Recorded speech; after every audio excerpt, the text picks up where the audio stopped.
Hey guys, Abner Miranda here. Welcome out to the range. I wanted to give you guys a product update on a change that I'm going to make on the Tier 1 Citizen slings. Last week at this time, today is Tuesday, and last week at this time I was over at Valor Ridge with Reed Hendricks and his crew doing neighborhood defense. And it was really cool because the class ended up kind of changing a little bit in material, and I think it's probably because Reed sees where we're going. So he gave more of an emphasis on moving in tight formation with other team members and room clearing and just getting through doorways effectively.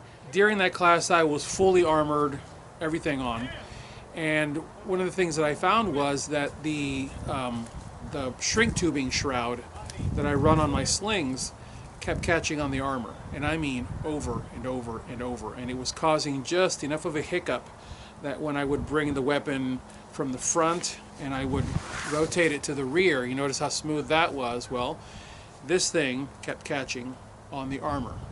It'd catch on the front, it'd catch on the back. When I'd go to bring it around, the piece that's here wouldn't move that smoothly, would catch. And remember, I'm wearing a backpack that's got MOLLE, which is exactly like wearing armor. And I've got a bunch of junk on the front of this, and so it's exactly like it would be if I were wearing armor. The entire way home from the class I kept thinking, man, the shrink tubing is going to have to go. And I like the shrink tubing. I like the way it gives the sling a finished look, because the shrink tubing covers the stitching right here that I've done to get the shock cord, to stitch the shock cord to the inside of the shrink tubing.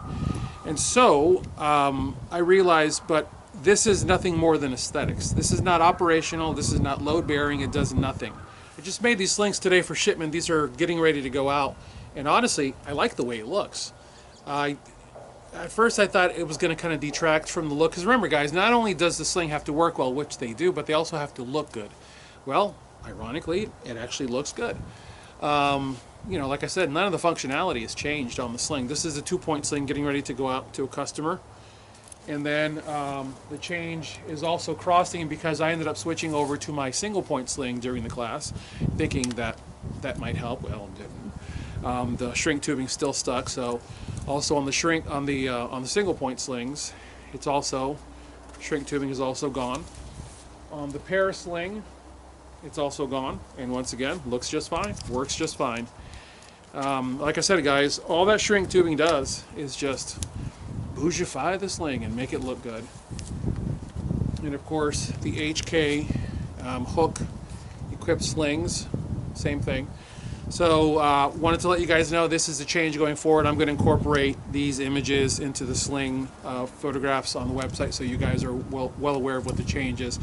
But guys, this change is purely operational. It is so that when you go to sling to take a knee or whatever, and you rotate your weapon around, that shrink tubing isn't catching and going pop, pop, pop, pop, pop, and catching on everything when you take it around to the back and when you bring it around to the front. Honestly guys, I wish I'd made this change about a decade ago, because I've been running my single-point slings for a decade with that shrink tubing, and it's always kind of caught, and I just never... Back then I wasn't the one making the slings, Daniel was, and now I've taken over making the slings, so I've decided to make that change, and I really like it. It works better. I mean, it's smooth. It works better, it looks good, and those two in conjunction with one another, good to go. Thank you guys for watching. As always, God bless you all. Get those guns out in practice. Have a good one.